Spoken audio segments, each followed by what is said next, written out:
A CDD isn't good or bad, it's just a tool. Hey, if you're looking at homes in Jacksonville, then you've probably seen something called a CDD fee. And for most people, that's where the confusion starts. Because some people hear CDD and immediately think extra cost, bad deal, avoid it. But the truth is, it's not that simple. So let's break it down the right way. What is a CDD? Well, it stands for Community Development District. And it's basically a special purpose local government created under a Florida law. And it's designed to fund and manage infrastructure for a community.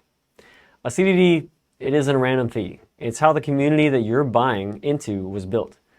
So what does it actually mean for you as a buyer? Well, when a developer builds a large community, they're not just building the homes. They're building the roads, the drainage system, the utilities, the clubhouse, the pools, the parks, all of it. All of that infrastructure gets financed, and it's usually through bonds. Instead of paying all of that up front, homeowners pay it over time through what's called the CDD.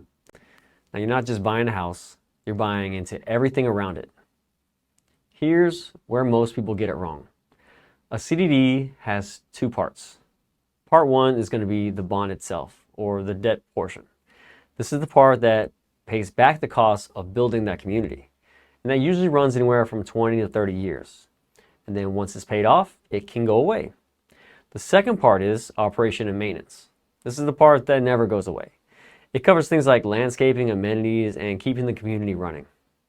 The bond, that can disappear. The maintenance, it never does. So what does this actually look like in Jacksonville? Well, most CDD fees in Northeast Florida fall somewhere between a few $100s to upwards of a few $1,000s per year. And in many Jacksonville communities, a lot of them come in right around under $2,300 annually. It's not always as high as people think, but it's also not something you can ignore.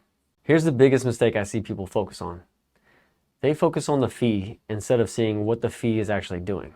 They say, I don't want a CDD, but then they go buy into a community with higher home prices, fewer amenities, and still end up paying for it another way. If you're going to pay for the lifestyle, it's either going to be upfront or over time. Now let's talk about the upside, because there is one. CDD communities often have better infrastructure. You've got resort-style amenities and consistent upkeep.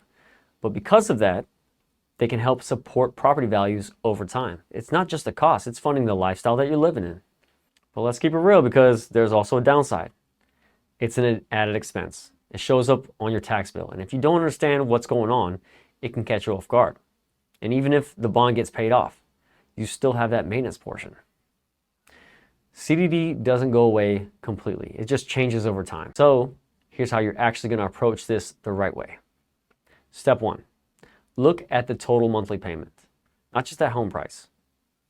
Step two, understand what you're getting yourself into. Like, what amenities am I getting?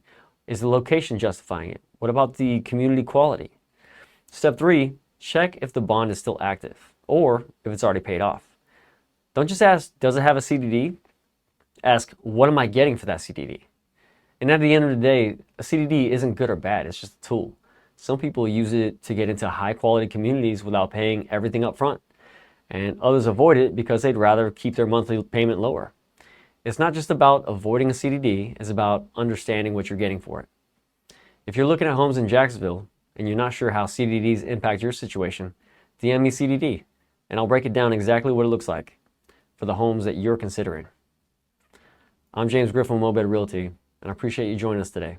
I'll see you in the next one.